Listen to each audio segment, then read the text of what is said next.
अस्सलाम वालेकुम जी, क्या हाल चाल है दोस्तों। उम्मीद है सब खैरियत से होंगे।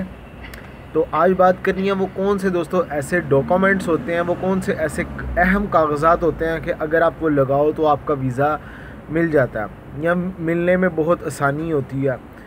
चंद एक डॉक्यूमेंट्स होते हैं, अगर आप ये फ़िल कर लो, इन डॉक्यूमेंट्स को अगर आप जमा कर लो, खुद ही तैयार कर लो, तो आपको ना ही किसी कंसल्टेंट के पास जाने की ज़रूरत पड़ेगी, ना ही एजेंट के पास जाने की ज़रूरत पड़ेगी, और ना ही आप अपना लाखों रुपया ज़ाया करोगे किसी भी चीज़ पे। मैं चाहता हूँ आप ये जितने भी डॉक्यूमेंट्स मैं बताने लगा हूँ, ये अगर आप खुद कर लो किसी भी कंट्री के लिए, यही डॉक्यूमेंट्स लगते हैं। इससे ऊपर डॉक्यूमेंट्स नहीं लगेंगे, इससे नीचे तो लग सकते हैं डॉक्यूमेंट्स, लेकिन इससे ज़्यादा डॉक्यूमेंट्स कोई नहीं होंगे। कौन कौन से डॉक्यूमेंट्स हैं, हर कंट्री का अब क्राइटेरिया मुख्तलिफ होता है। किसी कंट्री के अंदर कुछ ज़्यादा मांग लेते हैं डॉक्यूमेंट्स, एक दो चीज़ें, और किस कंट्री के अंदर नहीं मांगते। तो मैं तमाम डॉक्यूमेंट्स बता देता हूँ, और फिर जब कंट्री वाइज आएगा तो आपने वो देख लेना है कि इस कंट्री के अंदर ये डॉक्यूमेंट्स, लाइक अभी मैं बता देता हूँ कौन कौन से हैं, तो वो चाहिए या नहीं चाहिए। तो फ्रेंड्स, बात करते हैं। तकरीबन 8 से 10 अहम डॉक्यूमेंट्स होते हैं जिसकी बिना पर आपको वीज़ा मिलता। तो सबसे पहले जो आता है नंबर, वो मैं कहता हूँ होटल बुकिंग का आता है। होटल बुकिंग जस्ट रिज़र्व करवानी है, लेकिन कुछ कंट्रीज़ के अंदर लाइक साउथ अफ्रीका के अंदर पेड भी मांग रहे हैं आजकल।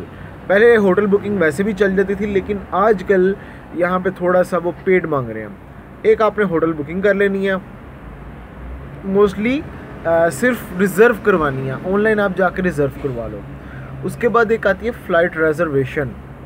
फ़्लाइट रिज़र्वेशन जस्ट रिज़र्व करवानी है, किसी भी ट्रैवल एजेंसी के पास जाओ, या फिर आप ऑनलाइन ख़ुद भी इसको रिज़र्व कर सकते हो। उसके बाद नंबर 3 पे आती है ट्रैवल इंश्योरेंस। ट्रैवल इंश्योरेंस क्या होती है कि जब आपने किसी कंट्री के अंदर जाके स्टे करना है 14 डेज़ का या 7 डेज़ का, तो वो आपका खुदा ना खास्ता अगर आप वहाँ पर बीमार पड़ जाओ, तो वो जो आपने ट्रैवल इंश्योरेंस करवाई होती है, हेल्थ इंश्योरेंस, वो आपको फ्री ऑफ कॉस्ट या बहुत कम पैसों के अंदर आपको ट्रीटमेंट करेगी। वो बेसिकली इस मकसद के लिए करवाई जाती है। और उसके बाद एक वीज़ा एप्लीकेशन फॉर्म होता है, किसी भी कंट्री का हो, आपने उनकी वेबसाइट पे जाना है, जिस कंट्री में जाना है, यूके जाना है, यूके की वेबसाइट पे जाओ, वहाँ से जाके फॉर्म है ऑनलाइन फिल करना होता है। कुछ कंट्रीज़ ऑनलाइन मांग लेती हैं रिक्वायरमेंट्स, कुछ का आपको डाउनलोड करना पड़ता है। अब जैसे कि जापान की बात करूँ, वो डाउनलोड करना पड़ता है। आप डाउनलोड कर लो, उसके बाद आप उसको वर्ड में या फिर एडिटिंग करके फिर उसका प्रिंट निकाल लो। अगर अमेरिका की फ़ाइल बनाने लगे हो, यूके की फ़ाइल बनाने लगे हो, तो आपको ऑनलाइन फॉर्म फिल करना होता है और ऑनलाइन आपको सेंड करना होता है, और उसके बाद आप उसका प्रिंट वगैरह भी निकाल सकते हो। अच्छा, अभी ये जो चीज़ आती है, फिर उसके बाद आपको एक अपॉइंटमेंट लेनी पड़ती है। हर कंट्रीज़ के लिए नहीं आती, लाइक अमेरिका की होगी, यूके की हो गई, उसके बाद टर्की हो गया, साउथ अफ्रीका हो गया, इनकी आपको अपॉइंटमेंट्स लेनी पड़ती हैं जब आप फॉर्म वगैरह फिल कर रहे होते हो। कोई इतना इशू की बात नहीं है। ऑनलाइन कुछ पैसे चार्ज होते हैं आपके, वो आपने कार्ड के थ्रू पे करने होते हैं, और वो स्लिप आपको मिल जाएगी, प्रूफ आ जाएगा आपके पास, वो आपने लेके एम्बेसी जाना होता है बाकी डॉक्यूमेंट्स लेके। तो फिर वहाँ पे जाकर कुछ एम्बेसी फ़ीस होती है, वो पे करनी होती है। अच्छा, मैंने 4 डॉक्यूमेंट्स बता दिए, एक hotel booking, flight reservation, travel insurance, और एक नंबर 4 पे वीज़ा एप्लीकेशन फॉर्म। नंबर 5 के ऊपर आता है वीज़ा रिक्वेस्ट लेटर।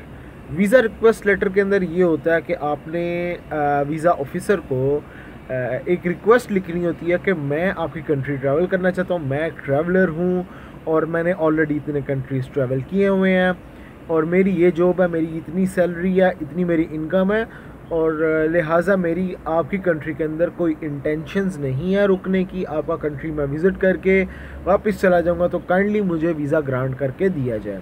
ये होता है वीज़ा रिक्वेस्ट लेटर। नंबर 5 हो गया। अब नंबर 6 के ऊपर वीज़ा ट्रैवल प्लान एक आपने बनाना है। ट्रैवल प्लान क्या होता है?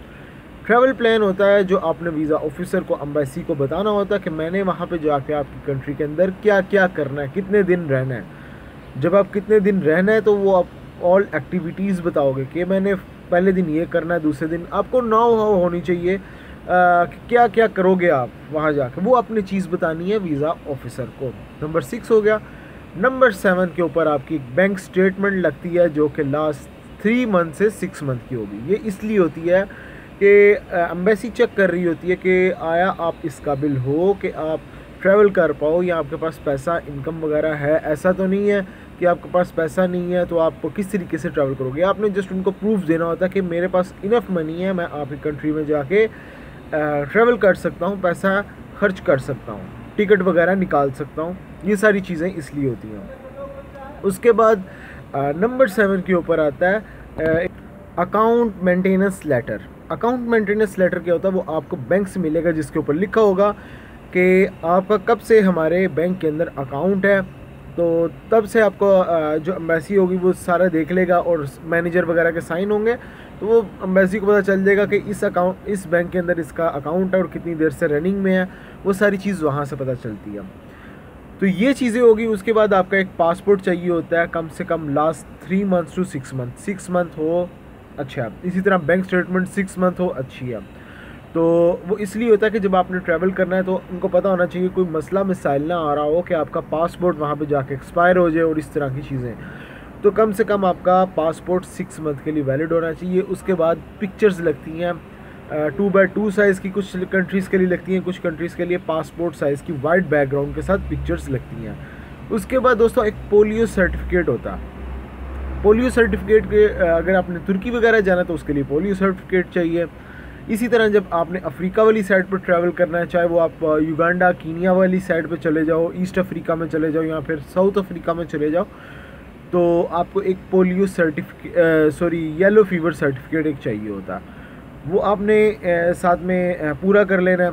ये चीज़ें हैं। उसके बाद एक NTN होता है, एंटी नेशनल टैक्स नंबर होता है, जिससे पता चलता है कि आप पाकिस्तान में या किसी भी कंट्री के अंदर टैक्स पेयर हो या आपका क्या बिज़नेस है, वहाँ से पता चलेगा NTN से।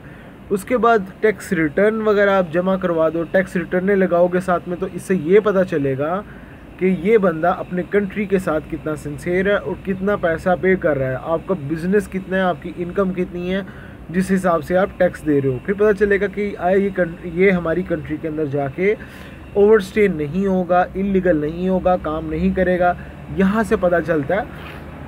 उसके बाद अगर चैम्बर ऑफ कॉमर्स में आपकी रजिस्ट्रेशन हुई हो वो लगा दो, वो भी अच्छा है। उससे ये चीज़ पता चलती है कि वाकई एक बिज़नेसमैन है और ये एक किसी ऑर्गेनाइजेशन के साथ जुड़ा हुआ है, बिज़नेस कम्युनिटी के साथ जुड़ा हुआ है, तो वहाँ से भी एक अच्छा इम्पैक्ट पड़ता है। और अगर आप सैलरी पे हो तो आपकी कंपनी का जहाँ पे आप जॉब कर रहे हो वहाँ से एक NOC चाहिए होगा, नो ऑब्जेक्शन सर्टिफिकेट। वो क्या होगा? बेसिकली उसके अंदर आपकी कंपनी ये लिख के देगी कि हमें इस बंदे पे, ये जो जा रहा है अफ्रीका जा रहे हैं, कहीं पे भी जा रहा है, कोई इशू नहीं है, इसकी वेकेशंस आई हुई हैं और इसकी सैलरी इतनी है और ये कब से हमारे साथ काम कर रहा है, इस तरीके से वो लेटर के अंदर सारा लिख के देंगे।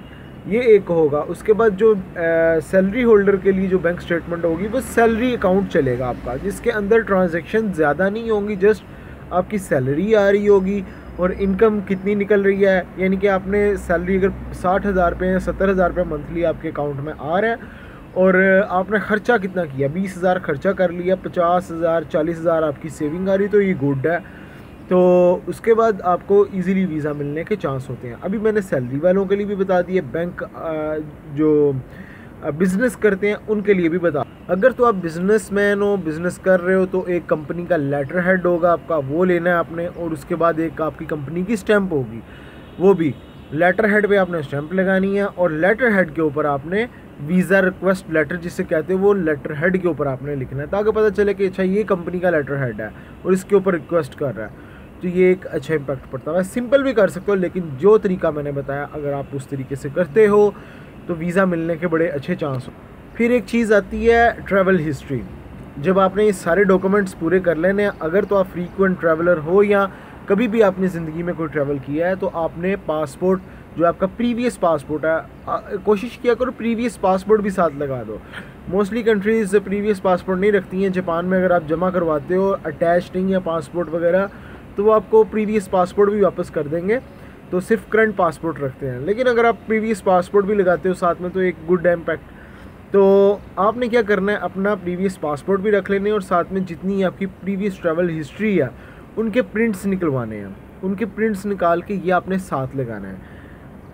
अब उससे क्या होगा कि जब आपने किसी एम्बेसी में अप्लाई करना होगा, उनको पता चल जाएगा यार ये बंदा ऑलरेडी इतने कंट्रीज़ ट्रैवल किए हुए हैं, तो अच्छा इम्पैक्ट पड़ता है और वीज़ा मिलने के चांस हैं। तो दोस्तों नेक्स्ट वीडियो में मिलेंगे नए टॉपिक के साथ। कोई क्वेश्चन होगा पूछ लेना। ख्याल रखें अपना। Take care. अल्लाह हाफिज़।